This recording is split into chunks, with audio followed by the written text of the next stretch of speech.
Assalamualaikum warahmatullahi wabarakatuh. Perkenalkan, nama saya Lisa Yulianti. Saya dari Sistem Informasi D3. Di sini saya akan menjelaskan tentang keamanan dan strategi sistem informasi. Kebijakan keamanan adalah definisi tentang keamanan bagi suatu sistem. Dalam suatu organisasi, kebijakan keamanan adalah sebuah perencanaan, proses, standar, dan petunjuk yang didokumentasikan dengan baik yang dibutuhkan untuk memenuhi keamanan informasi.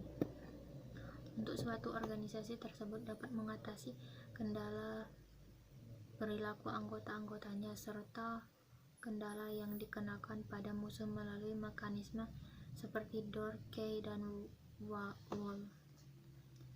Untuk sistem kebijakan keamanan membahas kendala fungsi dan aliran, diantaranya kendala akses oleh sistem eksternal dan musuh termasuk program dan akses ke data oleh orang-orang atau data publik. Pengertian lainnya, security policy adalah sebuah dokumen keamanan informasi yang berisi prinsip dan strategi tentang berbagai cara yang harus dilakukan untuk mengontrol dan mengatur tata cara mengamankan informasi, baik langsung maupun tidak langsung.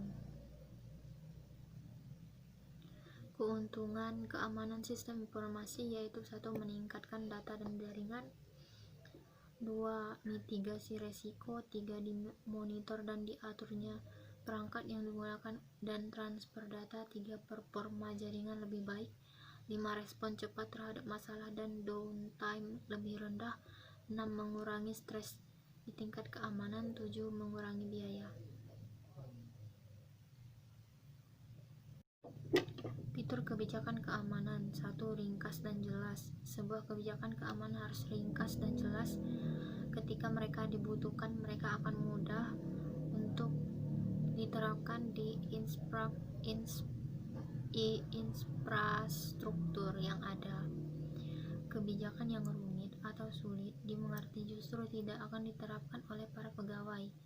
Kedua, dapat diterapkan dan bermanfaat.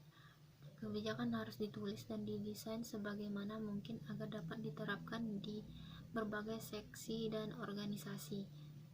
Kebijakan yang baik akan mudah diatur dan diterapkan. Ketiga, layak secara ekonomi. Organisasi harus mengimplementasikan kebijakan yang ekonomis dan tetap dapat menjaga keamanan dan organisasi. Keempat, dapat dimengerti. Kebijakan harus mudah dimengerti dan diikuti. Kelima, realistis. Kebijakan harus berdasarkan praktis dan kenyataan. Menggunakan hal-hal fiksi pada kebijakan malah mengacaukan organisasi itu sendiri. Keenam, konsisten. Organisasi harus memiliki konsisten ketika mengimplementasikan kebijakan mereka. Ketujuh, dapat ditangguhkan secara prosedural. Ketika mengimplementasikan kebijakan, mereka harus ramah kepada karyawan. Kedelapan, memenuhi hukum dan regulasi.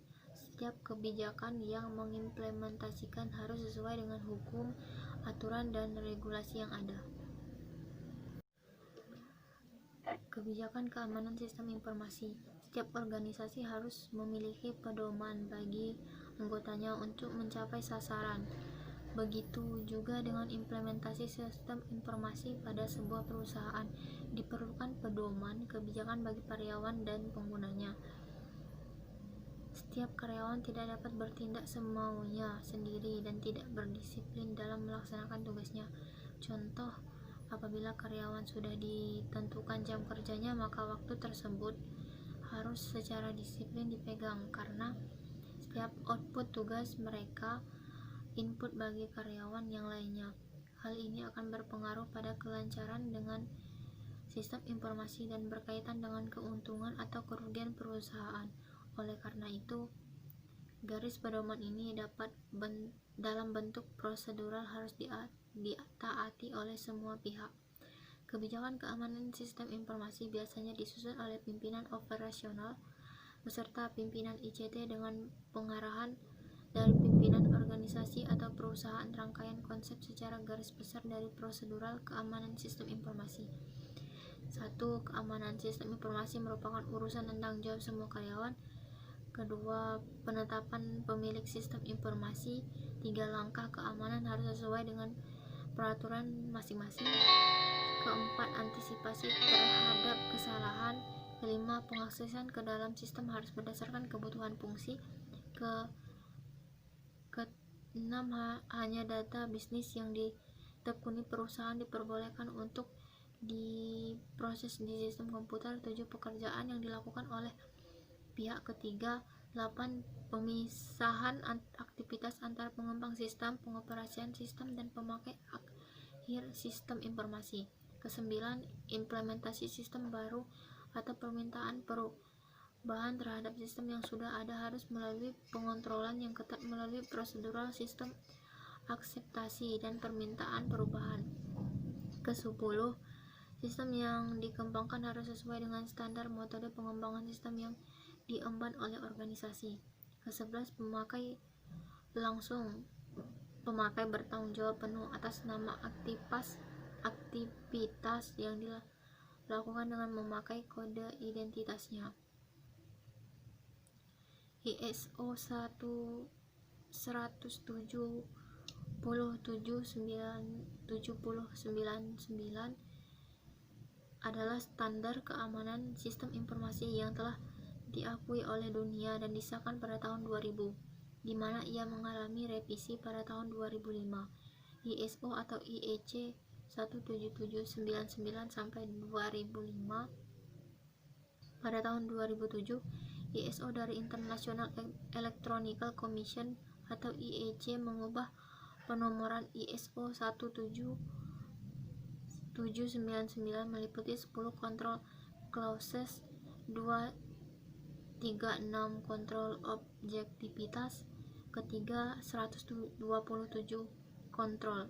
Ke-10 ketentuan ISO 17799 meliputi 1 kebijakan keamanan, 2 organisasi keamanan, 3 penggolongan aset dan kendali, ke-4 keamanan personil, ke-5 keamanan fisik dan lingkungan, ke-6 komunikasi dan manajemen operasi, ke-7 kendali akses sistem, ke-8 pengembangan sistem dan pemeliharaan, ke-9 perencanaan kesinambungan bisnis, ke-10 pemenuhan. Dampak dari pemanfaatan komputer. Teknologi dapat diberikan solusi atau masalah-masalah yang dihadapi manusia, terutama masalah pengelolaan informasi yang semula masih dikerjakan secara manual saat ini beralih dengan menggunakan mesin-mesin mutakhir seperti komputer. Akan tetapi pemanfaatan komputer ini berdampak pada munculnya beberapa masalah tambahan untuk pemeriksaan dan pengontrolan yang sebelumnya mungkin belum pernah ada. Kebutuhan atas strategi keamanan sistem informasi. Strategi keamanan sistem informasi dibutuhkan karena tidak dapat dipungkiri lagi bahwa informasi yang dihasilkan oleh komputer merupakan hal yang penting untuk memenuhi kebutuhan perusahaan. Kedua, teknologi baru telah mengubah pola lingkungan bisnis yang menciptakan ancaman dan serangan dari luar lingkungan. Ketiga, keamanan ini merupakan kunci keberhasilan dalam penggunaan alat bantu dalam proses bisnis baik bentuk software, hardware, beserta fungsinya. Keempat, untuk menetapkan standar kebijakan dalam pengoperasian sistem informasi termasuk penggunaan alat bantu, hardware, software, jaringan. Kelima, menjamin kepercayaan terhadap teknologi yang digunakan. Itu saja yang bisa saya sampaikan, kurang lebihnya saya mohon maaf. Wassalamualaikum warahmatullahi wabarakatuh.